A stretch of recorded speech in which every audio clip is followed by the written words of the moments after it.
In this week's Parshas BeHa'Aloscha, we read that Hashem instructed Moshe Rabbeinu to gather 70 elders. Hashem infused them with Ruach HaKodesh with the goal of their being able to assist Moshe in leading the nation. Moshe did so. He assembled the 70 elders at the Ohel Moed, and they experienced prophecy. Chazal in the Gemara Sanhedrin 17a tell us that their prophecy was about the slav, the quail, with which Hashem responded to Bnei Yisrael's complaints about not having meat. According to another opinion, they prophesied about the distant future, about the war of Gog and Magog. But two men, Eldad and Medad, remained in the camp, and there, in the camp, they too received Ruach HaKodesh and began to prophesy. Their message was not heard at the Ohel Moed, but among the people. Gershom, Moshe's son, heard their prophecy, became deeply agitated, and ran to inform Moshe. Yehoshua, Moshe's devoted student, responded, "My master Moshe, lock them up." Alternatively, as Chazal explained, he asked Moshe to assign them to care for the public's needs, and then they'll stop on their own, they'll disappear from the spotlight. What was their prophecy? Chazal tell us, Moshe will die and Yehoshua will bring the Jewish people into Eretz Yisrael. The Sifrei explains that this is why Yehoshua wanted them punished. But many commentators ask, what exactly was their sin? They were recipients of Ruach HaKodesh. If this prophecy was divinely given, why should they not share it? After all, didn't Shmuel HaNavi tell Shaul HaMelech that the kingdom would be taken from him and given to another? Didn't Yeshayahu tell Chizkiyahu HaMelech, set your affairs in order, for you are going to die and not live? Why then was it wrong for Eldad and Medad to say, Moshe will die and Yeshua will lead? Perhaps the answer is this: yes, they received prophecy, but who gave them permission to proclaim it? Shmuel and Yeshayahu were explicitly commanded by Hashem to deliver their messages. Eldad and Medad were not. Even if one knows the truth, even if it is divinely inspired, not everything must be said aloud.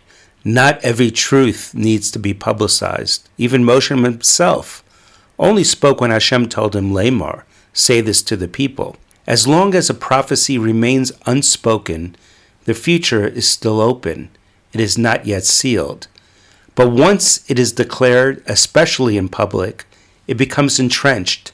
It becomes a reality. Before Eldad and Medad spoke, Moshe still had a chance. Maybe he could have been forgiven and the decree changed. Earlier, Hashem had said, you will not bring this congregation into the land. That could have meant he wouldn't lead them, but perhaps he'd still enter. But once they announced Moshe will die, it was as if the sentence was finalized. The decree was sealed. Shmuel and Yeshayahu delivered their prophecies privately to Shaul and Chizkiyahu. The 70 elders shared their vision at the Ohel Moed, not among the people. But Eldad and Medad prophesied in the camp, in the public square, in front of everyone. This is the danger. Not everything that is said in shul needs to be broadcast on the street. Not everything that is shared among Jews should be shouted from rooftops. It's not always necessary or helpful for the entire world to hear internal matters, especially today when so many are eager to slander Israel. No Jewish voice should join the chorus of defamation. When we speak about Rabbanim, the situation in Israel, or the future of Yiddishkeit, we must remember there's a time and a place and a way to speak. Consider this as well. Shmuel and Yeshayahu didn't only deliver harsh prophecies, they also shared messages of hope and redemption. Even Yirmiyahu, the prophet of destruction and the author of Eicha, also said, there will again be heard in this place the voice of joy and gladness. Kol sason v'kol simcha. But Eldad and Medad had only one prophecy, one sad, fatal message: Moshe will die. And the Torah says they didn't do so again. Or as Targum and Chazal in Sanhedrin 17a understand it, Lo Yosofu means they didn't stop. They continued to prophesy. They repeated the same message again and again: Moshe will die. This is why Yehoshua was so disturbed. He asked Moshe to imprison them, to silence them, but Moshe refused. He said, would that all of Hashem's people were prophets. If Hashem would just place his spirit upon them, But how could Moshe tolerate their prophecy? Didn't he understand the damage it could cause? Imagine the fear and sadness among the people. Moshe was their leader, their liberator, their guide.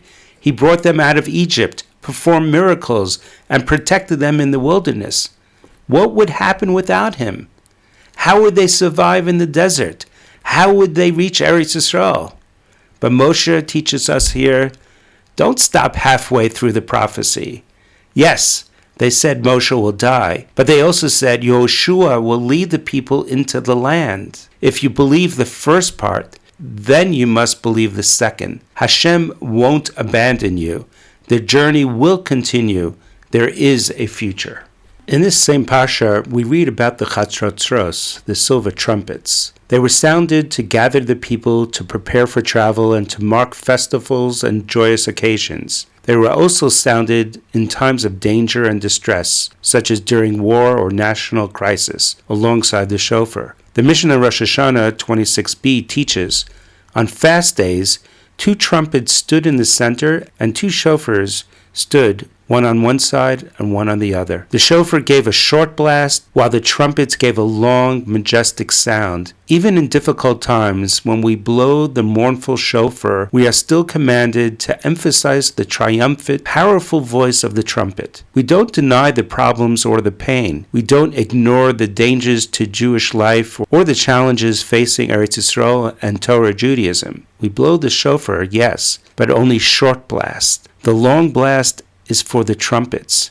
We need strength, we need hope, we need to sound the call of courage and confidence in the future. Today, more than ever, we must sound the trumpets with gratitude and love for Hashem, and with emunah and bitachon, with loyalty, strength, and sacrifice. We will merit, v'noshantem me'oivechem, you shall be saved from your enemies. And it will again be V'yom simchaschem u'v'moadechem u'v'roshei chodshechem, a day of gladness, of festivals, and of new beginnings. Shabbat Shalom.